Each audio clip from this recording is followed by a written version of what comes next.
Lesley's in Glasgow, Scots in Edinburgh, and John is heading north. Hi, Lesley, how are you? I'm fine, Kaye. How are you? Yeah, I'm very well. You were around and about in Glasgow yesterday? Yeah, I was walking down Buchanan Street and just shopping, and I heard all the commotion. I just obviously wondered what it was. I had to go that way because my car was parked at St Enoch's. So I walked down and I realised it was obviously, it was Jim Murphy with Eddie Izzard on the podium speaking. There was lots of shouting.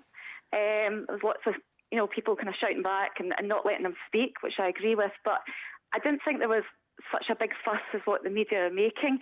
I also felt, that there was SNP supporters at one side just holding their placards, just kind of waving them. There was Labour at the other side behind Jim Murphy waving their placards. There was a lot of shouting, but that really seemed it. And then Jim just decided that he was going to leave, and all his supporters went with him. But I did notice when I was standing in Buchanan Street, there was photographers running down to see what was going on, desperate to get photographed, desperate to see what the commotion was. And I think that made it worse. Right, okay, so that kind of fueled the whole incident. It seems to be the media, and not yourself, obviously, but media seem to obviously want to get good photographs, want to get good coverage, want to stir it up. And that's what I felt. That's what happened yesterday. And then you come in at night and you watch it on TV, it's blown out of proportion. It's completely blown out of proportion. So the experience that you had in person on the street was a very different experience from the one that you had watching on the television. It was. Right. Not to deny there wasn't a lot of shouting and bawling. There was, because that's what drew other people there. Do you know what I mean? So everybody kind of went, oh, what's going on? Let's go and see what's going on. Uh-huh. I didn't even go near it. I just stood behind the glass, as you got up to, to get your car at St Enoch's. But I also felt it was passionate in both sides by shouting, but not by violence in any way. Right. There was one guy going around with a microphone. I don't even know who he was. He wasn't even a badge on. Didn't seem to be a member of a party.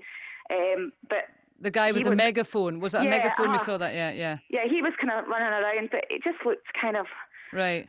Just silly, do you know what I mean? So forget a bit old-fashioned, really, a megaphone, isn't it? So taken away from what you see on the telly, you were, there on the street. So in terms of the impression, you obviously didn't know what was going to turn up on the telly a few hours later. So in terms I was surprised, actually, because I thought, this is a bit crazy, because it wasn't like that. It wasn't as bad. There was a lot of shouting. Don't get me wrong, there was a lot of shouting. Yeah. But one was shouting down the other one, the other ones were trying to say something, and that seemed to be it. Right. I mean, it was as bad as what you see them doing, the leaders doing when they're on debate programmes. One trying to speak over the other one. And you've seen it for the last 4 weeks, haven't we? Yeah. When they're trying to shout each other down. It was as bad as that, but there was more people doing it. Yeah. But in terms of your impression of it in that moment, not knowing, the kind of media reporting that was going to ensue, you just thought, well, that's politics. That's people 3 days away from an election. Passionate about what they want to say. I don't want it to go violent, not at all. I'm not that type of person. But people are entitled to say what they want to say. And why not? Yeah. Why can't they say it? Well, either side. Really interesting to get eyewitness report, if you like. Lesley, let me bring in David Maddox, our Westminster, the Westminster correspondent of Scotsman. David, as a member of the media, I'm not going to level it at you, and I'm sure Lesley won't either. But it is interesting, isn't it? There she was on the street, and she thought, all right, okay, two opposing sides getting very heated, but didn't faze her one way or another. Do the media have to take responsibility for always being on top of these situations, always looking for the photo opportunity, always looking for something to try and sort of, get a bit of traction, perhaps because it has been a boring election in the view of lots of people that they think, oh, here's an opportunity to get a bit of a story? You put me on the spot there, but no. Obviously we have to find stories. We have to tell people what's going on. That's the job of the media. That's Actually, I have to say, the only reason people might think this election has been boring, I think, is because it's gone on so long. Actually, I think there's been plenty of good stories which have come out of it without any need to manufacture them. I think in the end, the kind of the up-close pictures and images, of Jim Murphy being eyeballed by somebody, tells a story in itself, and I'm not. I mean, obviously, I was down in London, so I wasn't there, so I'm not going to. Yeah, no, but it is interesting because close-up photographs. But that image, you see, tells a story in itself, and that's the issue. And one thing I would say, I spoke to some Labour MPs last night who were saying that this was already having traction on the doorstep. So, whatever the truths and about this thing, it was kind of job done for them, I would say.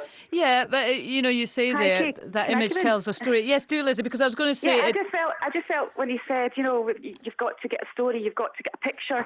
Well, is that not the problem? You got obviously a picture, be from what angle it was.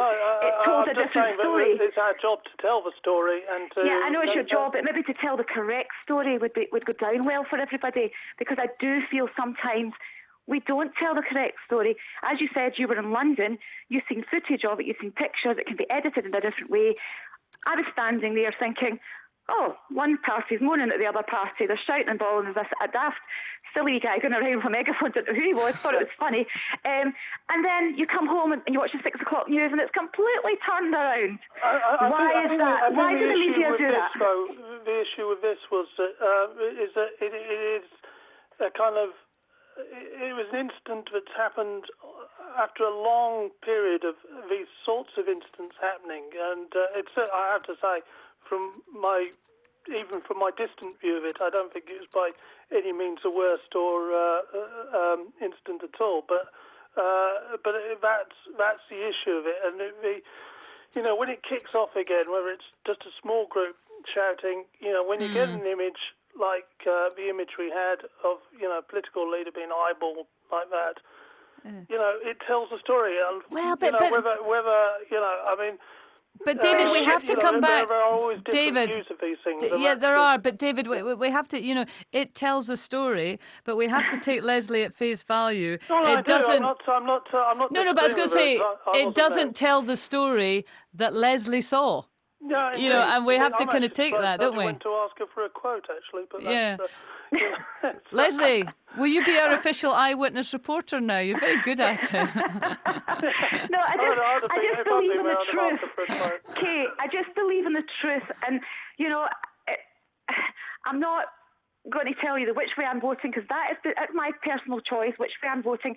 But I do believe that it wasn't as bad as what the media have made out. Now, why did they do it? I do not know. That's what I need to know. That's what they need to tell me. Why do they do that and twist things? I want to know that.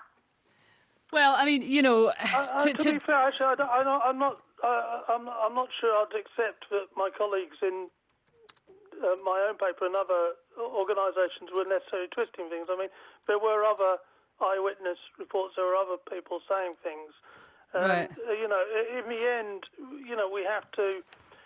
Most of us try to report, what we believe has happened, and try to do that sincerely. And that's, I mean, nobody's perfect. Journalists aren't perfect. It can be, but people get things wrong. But again, when an image like that, all I'm going to repeat is when an image like that comes up. And it was that particular image of Jim Murphy being eyeballed that told the story in itself, and that's the, whether the incident itself was that bad or not. Would it not be better once you've got that image? Would it not be better that the story was told in a kind of more, kind of democratic way? That maybe that it looked like this, but. Because you weren't there, it looked like this. Or as a passionate person, maybe it doesn't like Labour or what. Sort of both sides of the argument on it. Well, listen, far be it for me to close down a debate. I really don't want to. But Lesley, I hope you appreciate it. I'm going to go on just to get some other calls. But listen, thanks for your call. And, it's really interesting.